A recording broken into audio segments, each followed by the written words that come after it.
The Game Awards show is coming up tonight, and hey, better late than never. I thought it would be a good time to finally look at the games that I would love to see at the show. Now, obviously, I've got a list of 16 games here. Are all of them going to be on there? Absolutely not. But if we can hit 2, 3, or even 4 of them, I'd be very, very happy with that. There's a lot of games rumored, and there are a lot of things that I want to see, from new announcements to footage of games that we already know about. We know that they're coming, but maybe we could use a bit of an update on. Gonna go through all of that. Obviously gonna have my personal bias with some of the games that I want to see. We'll first go through some of the games that I really want to see, and then some other games that I thought would be pretty cool to round out the list. Okay, first of all, top on my list, you guys know me, I'm a big JRPG guy.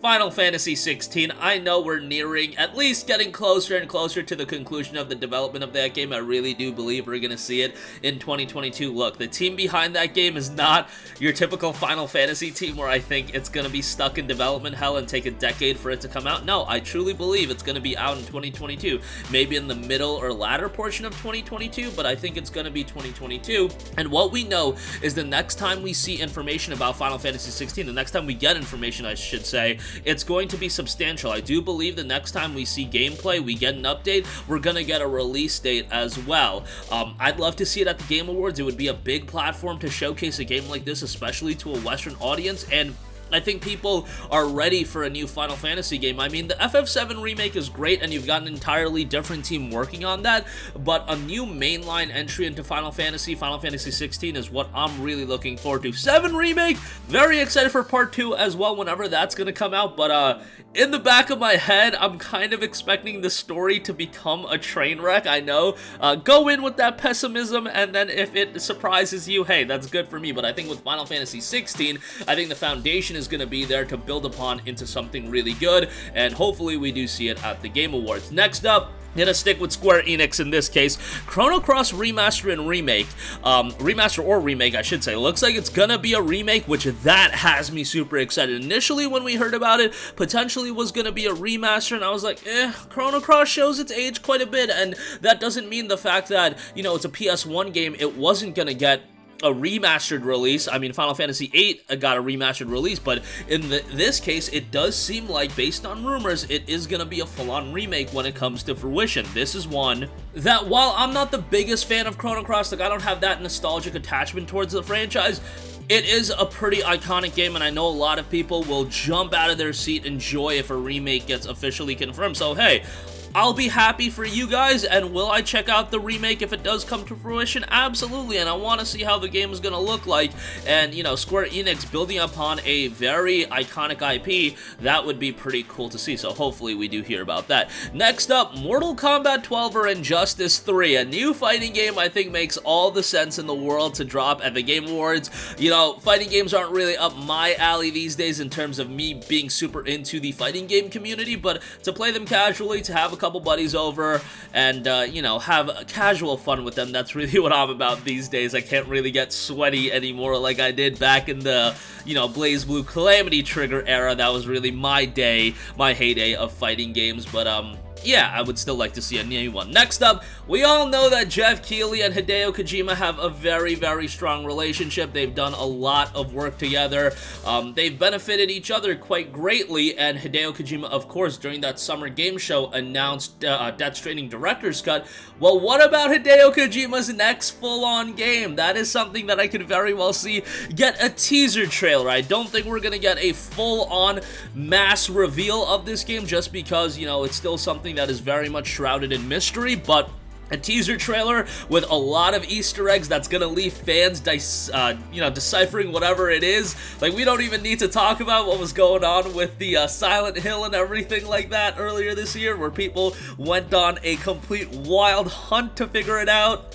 And it seems like that didn't really, come to anything, but Hideo Kojima's definitely working on something, and at some point we're going to see it, and at one of Jeff Keighley's big events makes all the sense in the world.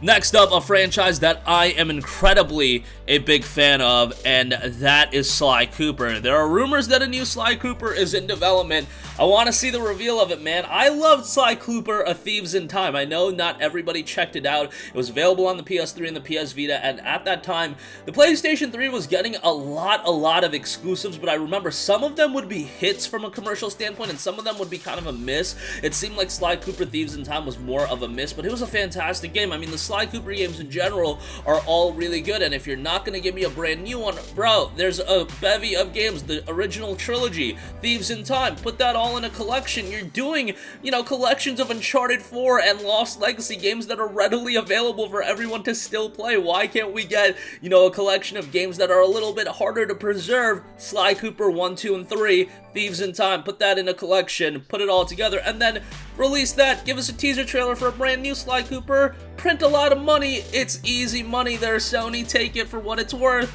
And I think Sly Cooper as a franchise and an IP just has a lot of legs to it, and I think because it's been so long since we've seen a new game, if one gets announced and let's say comes out in 2022, 2023, I think it would be a character that people would be incredibly nostalgic with, and that would kind of just spread like wildfire, and everybody would get really excited for, and I think it would sell incredibly well.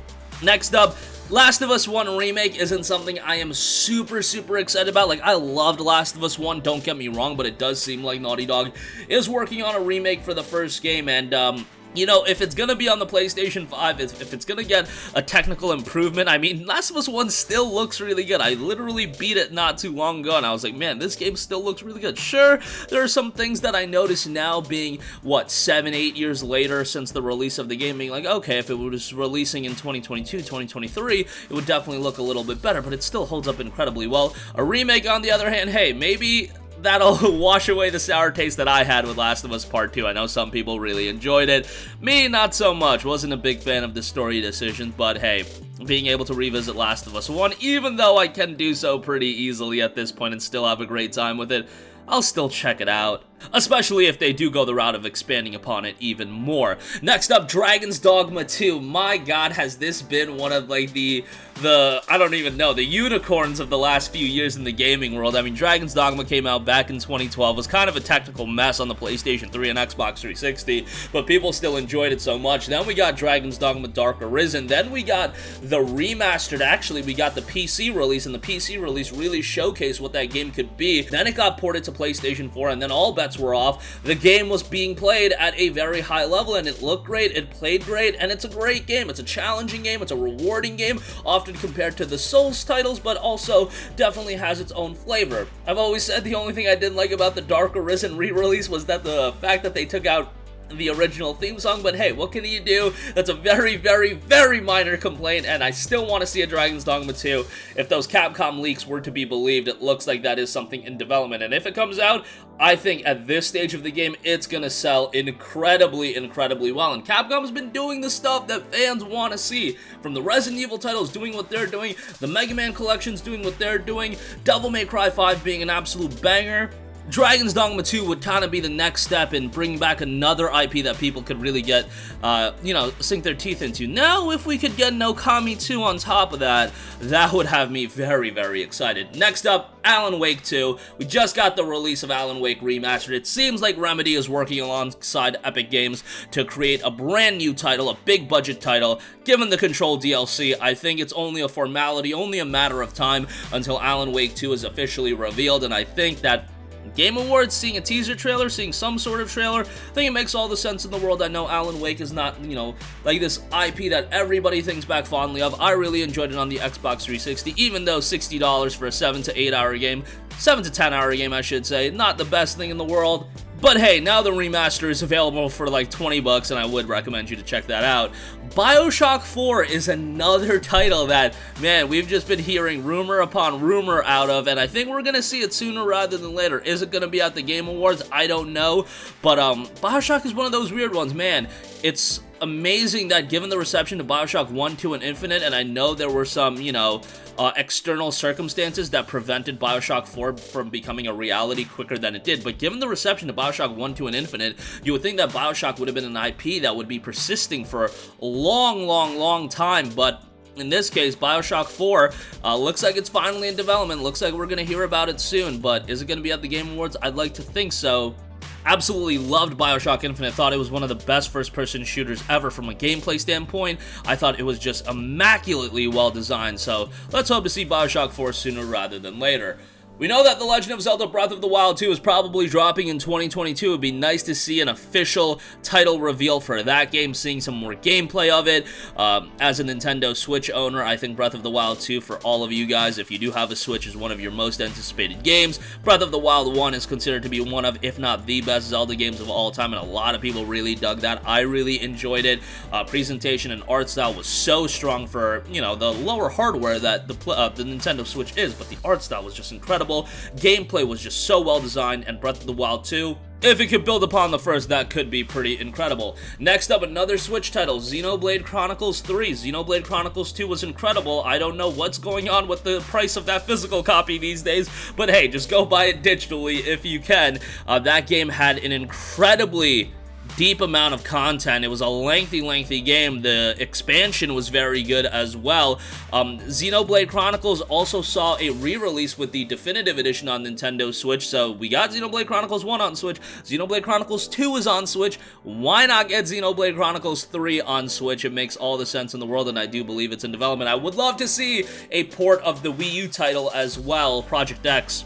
That would be great to see at some point as well, but I think we're going to see a mainline Xenoblade Chronicles entry first, and hopefully that is out sooner rather than later. Let's round things out with some titles coming from Xbox's game studios.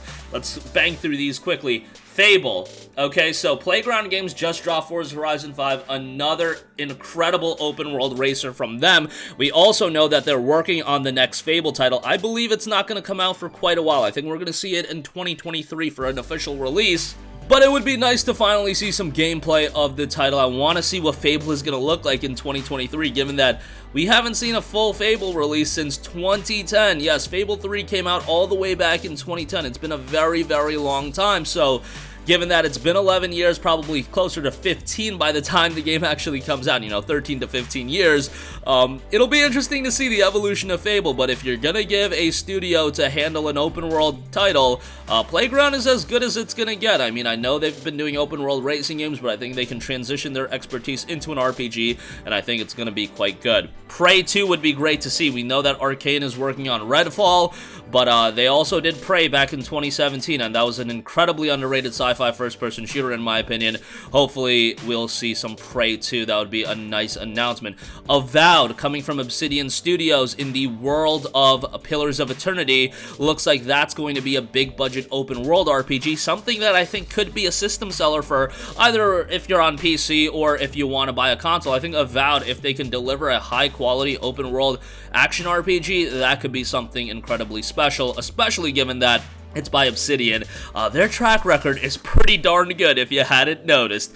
Stalker 2, another one that we know that it's scheduled for an April release. I don't know why. I got a bad gut feeling about this one not hitting that April release window, and sometimes I've been pretty good with my gut feeling on game delays. Like, not to toot my own horn, I did call the Elden Ring delay the day Elden Ring was revealed to be released in January, and then it's all slight delay, so hey, I wasn't totally on the money in terms of it seeing a bigger delay, but nevertheless, Stalker 2, kind of getting a bit worried about it, but I love these Stalker titles on PC. Those 3 games were so good. If you were more into more hardcore titles, it was a fantastic time. And Stalker 2, the gameplay that we've seen, I thought has looked excellent. Just want to see a bit of an update and a reassurance that it is going to be dropping in April.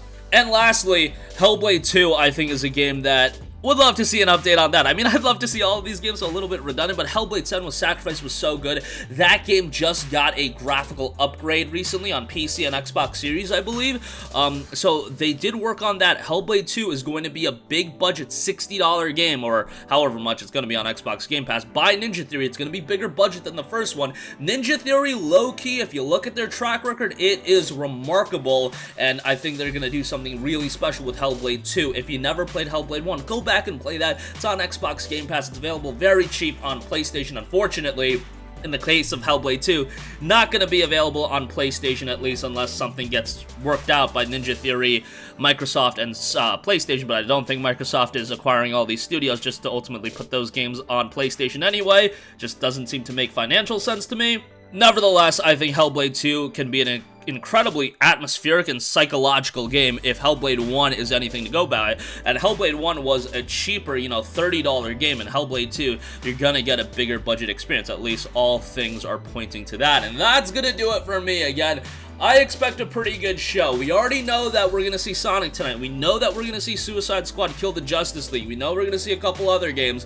Obviously, in this list, 16 games, we're not going to get 16 massive reveals. This is not going to happen, but these are titles that I would like to see. I think all of these games at some point will happen. I mean, we're talking Hideo Kojima's next game. Yeah, Hideo Kojima's going to have their next game, but in the case of a new Sly Cooper, I think that's going to happen at some point. Last of Us 1 Remake, I think that's going to happen. Dragon's Dogma 2, Alan Wake 2, Bioshock 4, I think all those are going to happen at some point. Is it going to happen at the Video Game Awards where we see the announcement? I don't know. Would love to see it, though. Sound off with all of your thoughts in the comment section down below. Let me know what you guys would like to see tonight, and yeah, when we hear everything, I'll definitely do a overview video tomorrow with all the information. That's gonna do it for me. Sound off with all of your thoughts in the comment section down below. Thank you for watching, and goodbye. Hey guys, we hope you enjoyed the video, and if you did, make sure to hit the subscribe button, and if you're already subscribed, do us a favor and hit the bell icon. This way you'll be notified whenever we post a new video. That's the best way to keep up with all of our uploads, and we usually try to upload 2 videos a day. And with the bell icon hit, you'll be notified whenever we do upload a video. As always, thanks for watching.